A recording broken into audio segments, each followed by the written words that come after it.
네, 오늘 장 랭킹5로 이어가도록 하겠습니다. 어떤 키워드에 오늘 하루는 주목해야 될까요? 지금부터 두 분의 이야기 들어보도록 할게요. IBK 투자증권영업부 박근영 부장, 헤르메스탁 하창원 본부장 나와주셨습니다. 두 분 어서 오십시오. 네, 안녕하세요.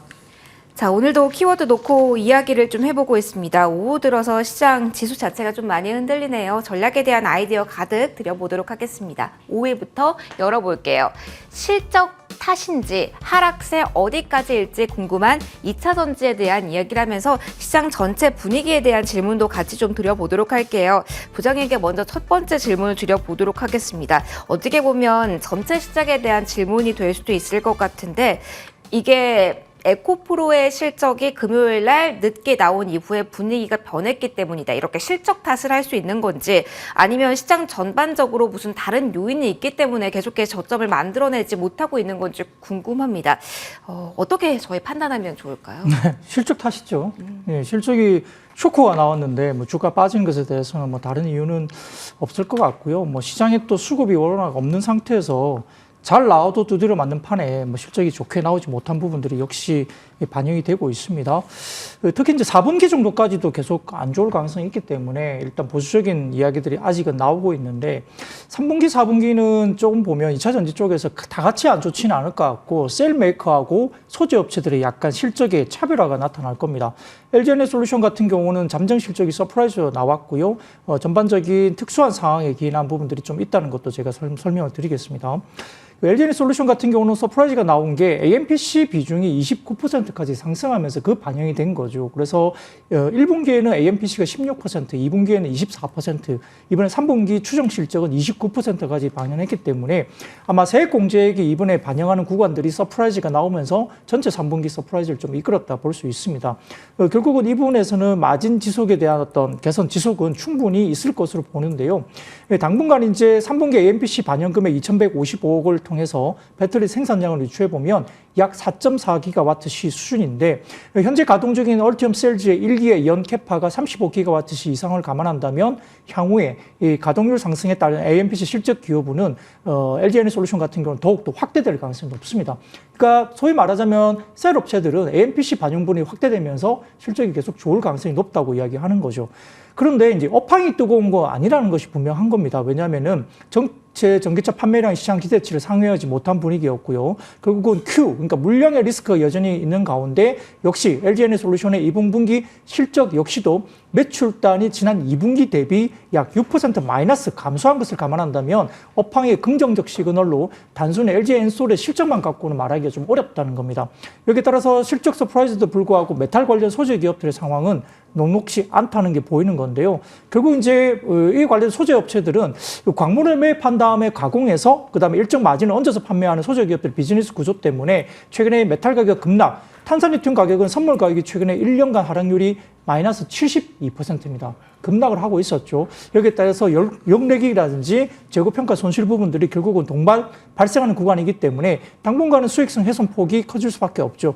여기에 따라서 연간으로 봤을 때는 전반적으로 좀 흐름이 좀 좋지 않을 가능성이 여전히 조금 더 남아있다고 보는데 다만 현 국면에서 메탈 관련된 뭐 소재 기업들의 뭐 실적, 영업이익률, 특히 이제 OPM 마진율이 이번에 에코프로 그룹이 뭐 2.몇% 이렇게 나왔거든요. 굉장히 좀 좋지 않게 나왔던 부분을 일반화할 필요는 없다는 거죠. 왜냐하면은 과거에 뭐 메탈 가격 올라갈 때는 또 그 관련된 부분들이 거꾸로 굉장히 플러스로 알파 이야기가 됐기 때문에 이 부분에서는 기업 간의 원가 구조에 대해서 너무 또 일반화하는 것도 좀 경계를 해야 된다. 그러니까 안 좋은 부분에 대해서 OPM 마진을 일반화하는 것도 좀 어렵다는 겁니다. 그래서 아마 장기로 봤을 때는 플러스 마이너스가 이렇게 같이 연재가 되면서 연평균 OPM 영업이익률이 아마 5에서 7% 정도 수렴하는 비즈니스가 될 거라는 거죠. 그러면 지금 현재 뭐 2%대 초중반 정도의 이번에 마진율이 나온 것은 다시 회복 구간으로 들어갈 수 있다는 점도 고려를 해야 됩니다.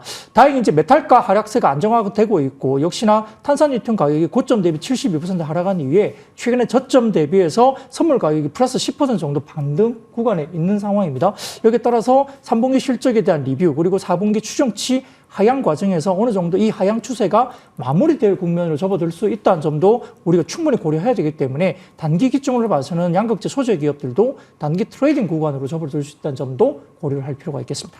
그러면은 서서히 셀 업체 같은 경우는 굉장히 수익성이 좋다라는 예상치가 나오는 기업에 대해서는 뭐 슈팅이 강하게 나오지 않아도 모아갈 수 있는 타이밍은 서서히 오고 있다라고 볼 수도 있는 걸까요, 부장님? 네, 실적 단을 봐서는 LG에너지솔루션은 상당히 긍정적인 효과를 이미 쏘아 올렸다 볼 수 네. 있겠고요.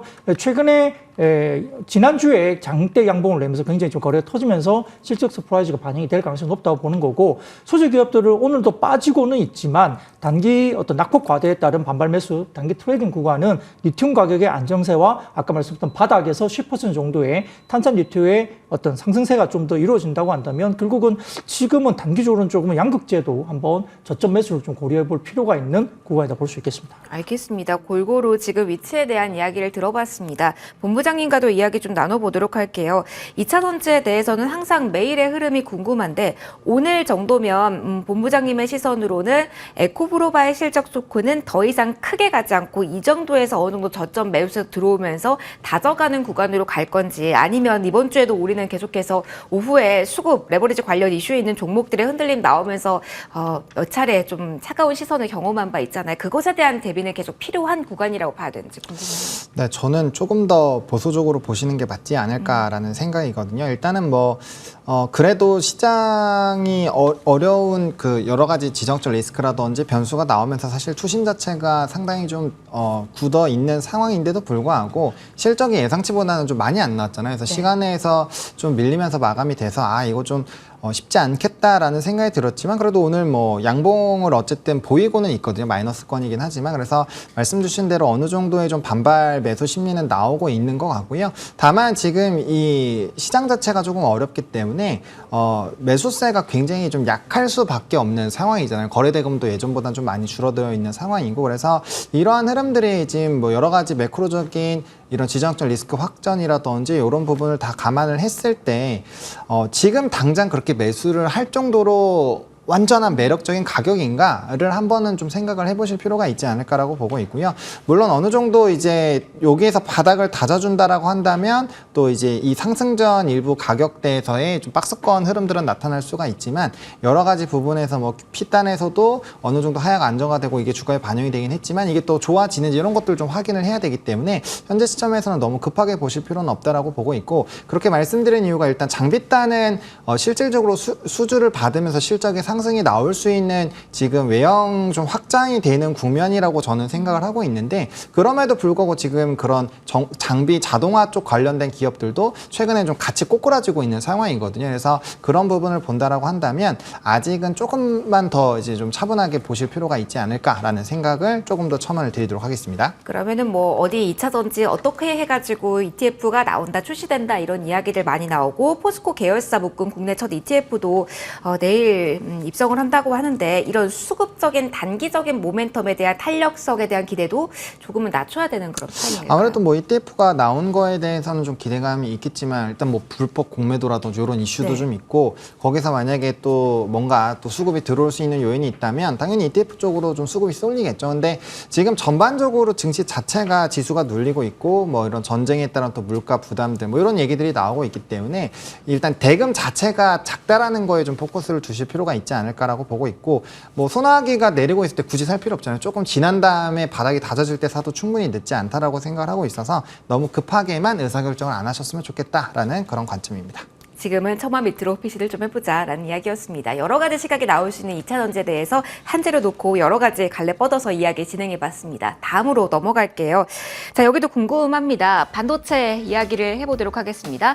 SK 하이닉스는 HBM 분야에서 내가 강자야 1위 자리를 공고히 할 수 있는 이야기를 계속 내놓고 있습니다.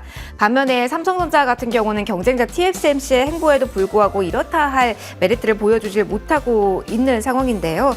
본부장님과 좀 이어가도록 할게요. 오늘은 이런 뉴스 나왔지만 SK 하이닉스도 쉬어가고 있고요. 최근에 유가증권 시장에 대한 외국인 매도세 거대인데 거기에 삼성전자 비중이 상당히 높습니다.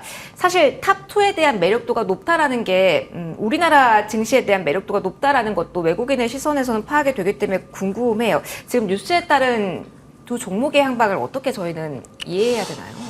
사실 이제 하이닉스 같은 경우는 엔비디아의 또 공급 관련된 좀 이슈가 있었잖아요. 네. 그러다 보니까 좀 좋은 모습을 보일 거라고 생각을 했는데, 물론 삼성전자 대비했을 때는 강한 모습이 나타나고 있지만, 오늘 그래도 이제 거의 0.8% 어쨌든 하락이 나오고 있는 상황이고, 삼성전자 같은 경우도 최근에 이제 삼성과 하이닉스에 좀 반대되는 주가 움직임이 나타나고 있거든요. 그 부분은 말씀 주신 것처럼 HBM에 대한 기대감이 살짝 좀 꺾인 부분들이 있지 않을까라고 보고 있는 상황이고, 근데 이게 단순히 반도체만의 문제일까라는 생각이 좀 들긴 하거든요. 말씀 주신 것처럼 삼성전자가 가지고 있는 이 큰 시총, 그리고 외국인 지분율 이런 것들을 본다라고 한다면 단연 반도체로만 움직이지는 않을 거란 말이죠. 그래서 그런 부분들을 좀 생각을 해볼 필요가 있을 것 같고요. 일단 시장이 전반적으로 외국인의 이제 순매도가 거의 16거래일 연달아 유지가 되고 있는 상황이어서 그 부분에서 삼성전자가 좀 영향을 안 주진 않았다라고 보고 있고, 또 이제 오늘은 좀 조정이 나오긴 했었지만 HBSP라든지 이오테크닉스라든지 이런 또 반도체 전공정 쪽, 그리고 후공정 쪽에서도 ISC라든지 한미반도체 이런 쪽에 또 불을 뿜었잖아요. 이런 걸 본다라고 한다면 반도체 자체 투심 자체가 꺾였다라기보다는 조금 가벼운 종목 쪽, 왜냐면 지금 시장이 전반적으로 좀 무겁기 때문에 가벼운 쪽에서 좀 이슈가 있거나 좀 기술력이 있거나 실적에 대한 추가적인 업황이 좋아졌을 때 좀 좋아질 수 있는 그런 종목군들에 한해서 좀 수급 썰림이 나타나는 것이 아닌가라고 보고 있거든요. 그래서 하이닉스조차도 못 움직이는 걸 본다라고 한다면 반도체 전반적인 부분에서의 그런 부정적인 시각보다는 지금 시장에 대한 그런 분위기가 더 많이 반영이 되고 있는 것이 아닌가라고 생각을 하고 있습니다. 그러면은 최근에 저희 반도체 소부장단에서 대표적인 종목들 많이 저희에게 소개를 시켜주셨고, 물론 소개시켜준 타이밍 기준으로 했을 때 저희가 모두 플러스 수익권이긴 합니다만, 그럼 지금 구간에서는 전략 수정이 필요하다라는 전반적인 이 전략에 대한 추가적인 포인트를 짚어주실지, 아니면은 변동이 지금 필요하다라는 힌트를 같이 주시는 건가요? 아니요. 그거에 대한 전략은 저는 유효하다라고 보고 있습니다. 근데 이제 다만 조금 더 속도 부분을 느긋하게 보자라는 관점인 거죠. 왜냐하면 방향성 자체는 반도체가 이제 약간의 데이터들이 사실 V자 반등을 하는 것은 아니지만 현물 가격도 소폭 올랐고 재고 데이터도 조금씩 개선이 되고 있는 상황이거든요. 결과적으로 턴은 되고 있는 상황이고, DDR5라든지 이런 HBM에 대한 이벤트가 얼마나 더 부각이 되느냐에 따라서 사실은 조금 더 이제 속도가 가속화가 될 수 있다라는 부분으로 보시면 좋을 것 같고, 다만 이렇게 좀 증시에 대한 지정학적 리스크가 생기고 한다면 그 속도 부분이 좀 더뎌질 수 있으니까 그런 부분들만 좀 참고해 보시면 어떨까라는 생각입니다. 최근에 한미 반도체도 받아봤고, 저희가 여러 반도체 종목을 받아봐서 추가적으로 좀 질문도 드려봤습니다. 반도체에 대해서 박근영 부장님의 의견도 들어보도록 할게요. 외부 리스크, 매크로적인 측면의 리스크들도 반도체는 지금 민감하게 업황, 턴 이걸 떠나서 조금 더 민감하게 반응할 수밖에 없는 위치인지도 궁금하고요. 그렇다면 이번 달 말에 실적에 대해서 무언가 디테일이 나오고, 그리고 회사의 코멘트가 나오는 시점까지는 이 분위기 이어진다라고 일단은 저희 생각해야 될지도 궁금한데요. 네, 시장의 수급이 일단 부재하기 때문에 대형주를 땡기기는 좀 어려워요. 반도체뿐만 아니라 2차 전지도 마찬가지고, 시가총액의 큰 종목을 어느 수급이 땡기겠습니까? 지금 외국인도 사주지 않고 기관은 팔기 바쁘고, 개인들은 좀 또 대주주 양도세라든지 이슈가 더 있는 시기이기 때문에 매수가 좀 불가능하죠. 그래서 지금 그나마 중소형주들 가운데 좀 똘똘한 친구들 몇 개만 가지고 이제 움직일 텐데, 우선은 HBM 관련된 그 ETF가 나오는 거죠. 여기에 참 재밌는 게 삼성전자, 하이닉스, 한미반도체 세 개를 75% 넣습니다. 근데 각각 25%니까 한미반도체의 비중이 굉장히 상대적으로 중소형주 가운데 크다 볼 수 있죠. 여타 HBM 관련된 주식이 많긴 하지만 다른 종목들은 상당히 좀 적게 들어간 반면 한미반도체가 꽤 많이 들어간다고 보시면 됩니다. 물량으로 봐서는 삼성전자와 하이닉스가 동급으로 들어가기 때문에 일단 그 ETF 관련된 부분들은 상당히 좀 크게 비중이 차지할 수 있겠고, HBM 방향은 명확합니다. 내년까지도 좀 HBM 방향을 좀 의심할 사람은 아무도 없다고 봐요. 거기다가 마이크로소프트나 구글, 바이두, 테슬라, 네이버 등등이 참여로 이루어지면서 수요가 늘 수밖에 없고, HBM3 그리고 지금 하이닉스가 지금 최근에 또 이야기 나오고 있는 HBM3E가 또 나오거든요. 이 부분도 엔비디아 쪽이 조금 더 주류가 될 것이다 보는 상황이고요. 22년 3조 원 정도 시장에서 글로벌 25년까지 가면 13조 9천억 시장으로 연평균 64%는 성장하는 방향성이 분명히 있습니다. 여기에 따라서 삼성전자나 하이닉스보다는 중소형주가 좀 더 이루어질 수 있는데, 결국은 이제 칩릿 기술의 구현이 굉장히 중요합니다. 칩릿 기술이 뭐냐면 반도체 칩을 여러 개로 나누어서 제조한 다음에 그것을 하나의 칩으로 결합시키는 기술인데, 여기에 어드밴스드 패키징 관련된 기술과 관련된 부분이 상당히 중요하거든요. 설계 비용 때문에 그래서 본딩 기술이 굉장히 중요하다 이야기 나오고 기사를 보신다면 하이브리드 본딩 이런 게 계속 이야기 나올 거예요. 근데 하이브리드 본딩은 초고성능 HPC라든지 데이터 센터 어플리케이션 등에 적용되기 때문에 좀 비쌉니다. 삼성전자도 이 방향으로 가겠지만은 결국은 HBM4로 이야기가 삼성전자가 계속적으로 이야기 나오는 부분에서 전력 효율성이 40% 늘어나고 그다음에 지연 시간 관련돼서 10% 감소하는 기술적인 어드밴스가 나오는데 결국은 지금 요울과 배시, 그러니까 네덜란드의 본딩 회사에 따르면 이 어드밴스 패키징 관련된 부분들이 하이브리드 본딩 장비로 적용이 되면서 HBM 시장에서 어느 정도 성장할 것인가 계속 이야기가 나오지만 결국은 원가적인 부분이 있단 말이죠. 그래서 지금 현재 하이브리드 본딩 같은 경우는 약 15% 그리고 기존의 TSV, TC 본딩은 85% 시장 점유율로 갈 것이다. 패키징 부분에서 굉장히 중요합니다. 그러다 보니까 한미 반도체 계속 집중적으로 조명을 받는 거고요. 그 외에도 아까 말씀드렸던 EU 장비 중에서 최근에 이야기 부분에 대해서는 지금 STI 같은 경우가 지금 하이닉스의 HBM 캐파 증설 수혜 그리고 HBM3E용 플럭스리스 리플로우 장비를 보유한 STI가 주목을 받는 거고요. 세 번째로서는 DIT 같은 경우는 SK 하이닉스양 레이저 어닐링 장비를 수주받았는데 이 어닐링 장비가 뭐냐면은 결국은 반도체 소자, 계면, 면상의 결함을 제거하는 목적으로 필수 공정 장비로 들어가는 겁니다. 여기에 따라서 전자 이동량을 향상시키기 때문에 트랜지스터의 성능을 향상시키고 고집적화, 고전력화, 고속화에 따라서 게이트에서 낮은 누설 전류를 요구해야 되는데 이 전력의 누설을 줄이는 게 어닐링 장비거든요. 이 부분들이 아까 말씀드렸던 그 종목이 결국은 SK 하이닉스 관련해서 재택 비중이 늘어날 수 있다 볼 수 있는 경우고요. 그 다음에 이제 칩릿을 구현하기 위해서는 어닐링이 많이 필요하고 그다음에 HPSP 같은 경우도 역시나 이와 관련된 수위가 분명히 가능할 겁니다. 더군다나 마지막으로 봐서는 지금 우리가 IP 관련해서 HBM3 IP를 제공할 수 있는 업체가 있는데 이 부분이 결국은 오픈 엣지 테크놀로지인데 이 IP 관련된 제휴는 글로벌이 2개 회사밖에 없습니다. 이 부분에 대해서 과거에서 램버스가 HBM2까지는 관련된 IP를 제공했지만 이 사업부가 매각이 되면서 글로벌 2개밖에 없어요. 그러다 보니까 오픈 엣지 테크놀로지 같은 경우도 좀 주목을 받을 수 있어서 아까 말씀드린 기본적인 부분에서는 본딩 기술 그 다음에 어닐링 장비 같은 경우, 그 다음에 IP 이런 쪽에 관련된 중소형 장비들이 상당히 좀 각광을 받을 수 있다 이렇게 보시면 될 것 같습니다. 아무래도 사이즈가 큰 종목이 시원하게 가기는 어려운 분위기다 보니까요. 결국은 실력, 가진 기술력에 좀 포커스를 맞춰서 이쪽 보자라는 조언까지 들어봤습니다. 저희 3위로 좀 넘어가도록 할게요. 매크로적인 이슈에 가장 큰 영향을 현재 시점으로 받고 있는 키워드입니다. 원유 시장에 대한 이야기 해볼 거고요. 여기서 조금 더 뻗어 나가서 대체되기 힘든 소재 쪽에 대한 이야기 그리고 플러스 알파 방산까지 담아보도록 하겠습니다. 전쟁이 계속화되고 있습니다. 이런 뉴스가 나오는 가운데서 투자 관점에서 어딜 봐야 될지만 좀 이야기를 해볼 텐데요. 본부장님 이야기 좀 받아주세요. 뉴스만 보면은 정말 무서운 이야기들이 많이 나오고 있거든요. 오늘 장에서 움직이는 종목들 보면은 좀 사이즈가 작은 천연가스, 저희 오프닝에서도 이야기를 좀 해봤지만 브롬 관련주 이렇게 특정 키워드가 꼽히곤 있는데 이쪽을 지금 봐야 하는 타이밍일지도 궁금해요. 테마단 이산으로 매력이 지금은 있을까요? 사실 이제 지금 시점부터가 상당히 좀 고민이 될 수밖에 없죠. 왜냐하면 이제 관련된 주가의 움직임이 벌써 이제 한 주를 넘어가고 있는 상황이거든요.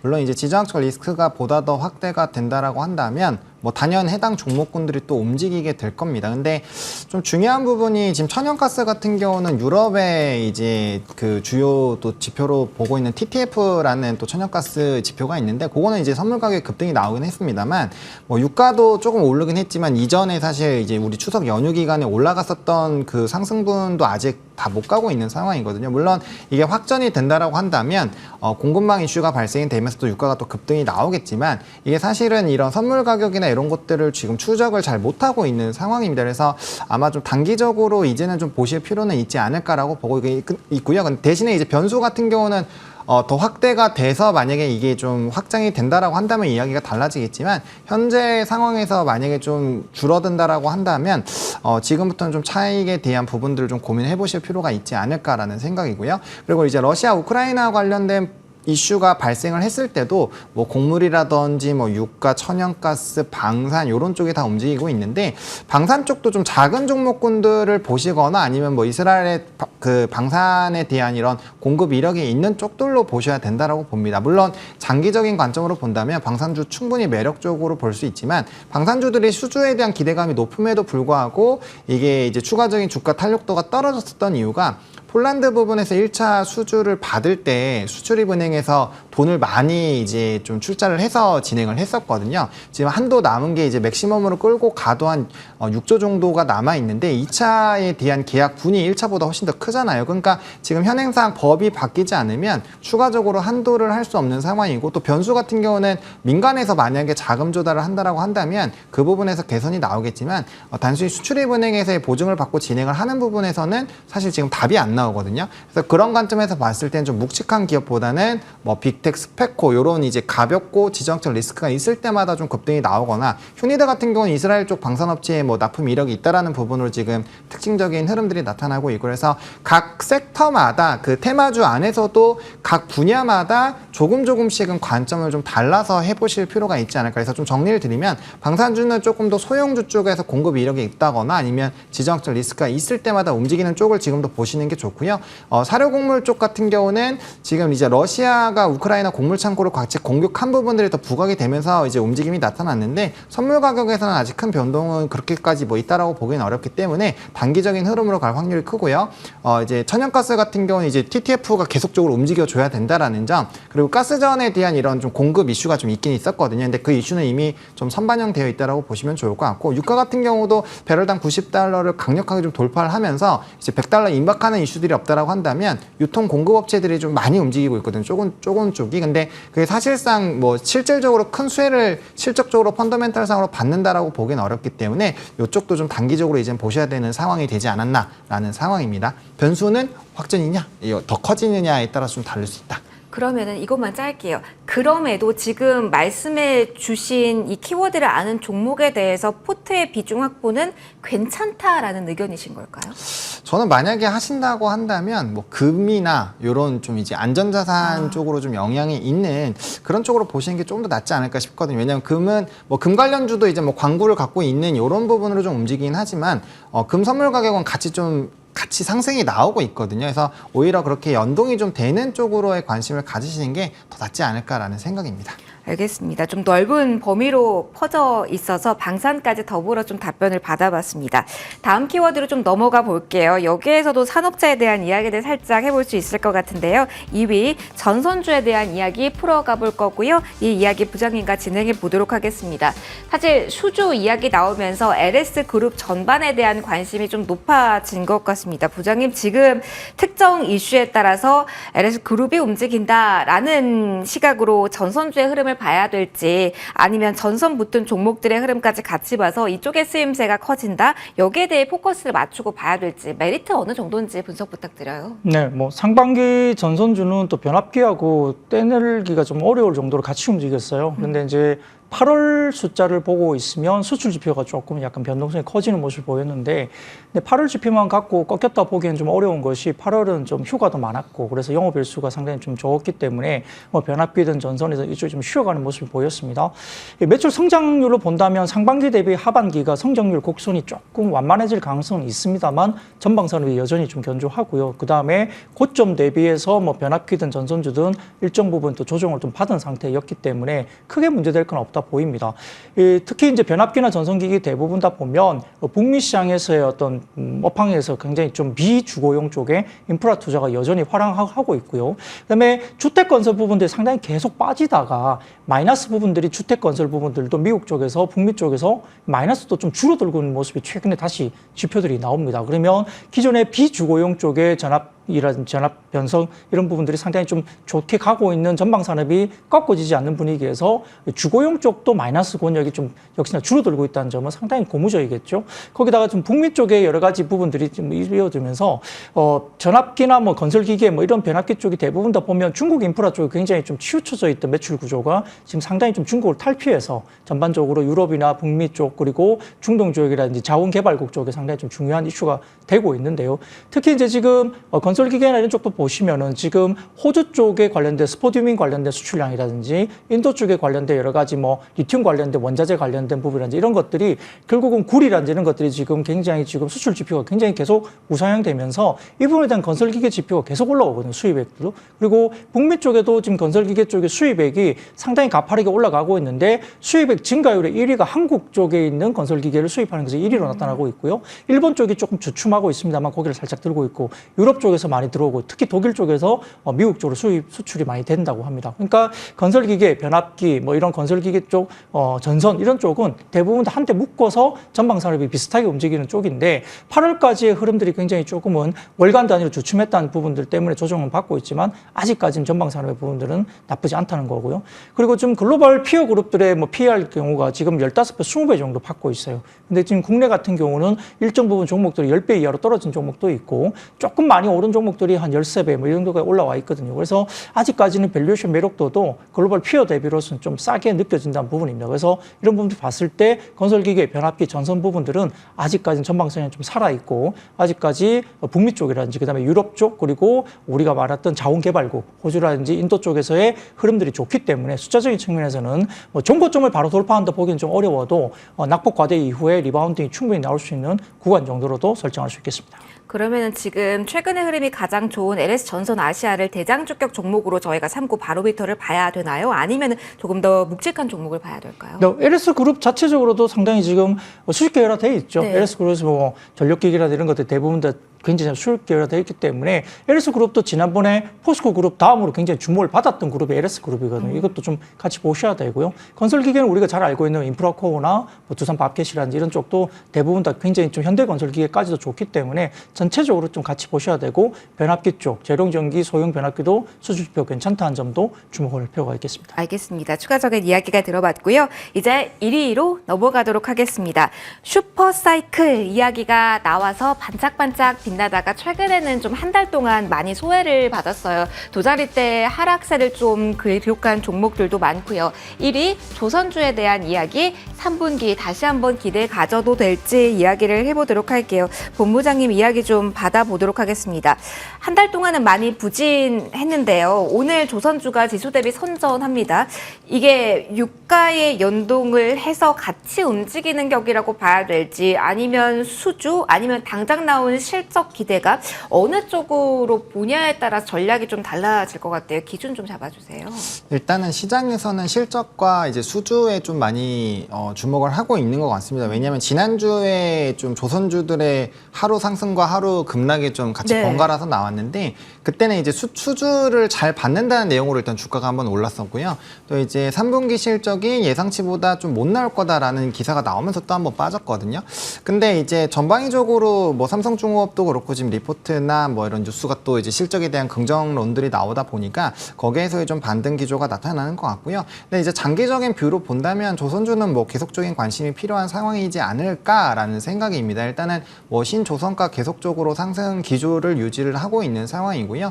일단 국제 회사기구에서 계속적인 환경 규제가 강화가 되고 있는 상황이거든요. 그렇기 때문에 이제 뭐 좋은 이 메탄올이라든지 뭐 그런 여러 가지 친환경 선에 대한 수요가 늘어날 수밖에 없고 단기적으로 아마 LNG선이 가장 많이 늘어나겠죠. 근데 그런 부분에서는 우리나라가 이제 뭐 작년에 대비했을 때는 LNG선에 대한 절대적인 양 자체는 좀 줄었지만 그래도 이제 점유율 같은 경우는 70%가 넘기 때문에 관련된 뭐 수혜는 계속적으로 좀 나타나지 않을까라고 보고 있는 상황이고요. 뭐 원유 유가가 상승하게 되면 또 원유 추진선이라든지 이런 또 이제 고부가 상품들에 대한 또 수요가 늘어날 거니까 그것도 플러스 알파 요인이 되겠죠. 그래서 일단 조선업 같은 경우는 이제 헤비테일 산업이기 때문에 결과적으로 이제 한 4번 정도 나눠서 대금을 받고 이제 마지막에 배를 인도할 때 가장 많은 이제 장부의 좀 가치가 반영이 되는데 어쨌든 18년 이후부터 계속적으로 좀 수주를 받고 있었고 고객들이 이제 반영이 되고 있거든요. 그래서 아직까지는 조금 더 상방에 대한 룸은 좀 열려 있지 않을까라고 보고 있고 그다음에 환경 규제라는 부분이 지속이 되고 있는 상황이기 때문에 결과적으로 이제 선박에 대한 수주 기대감들은 계속 높아지지 않을까. 그리고 카타르 2차 또 수주에 대한 기대감도 있는 상황이고요.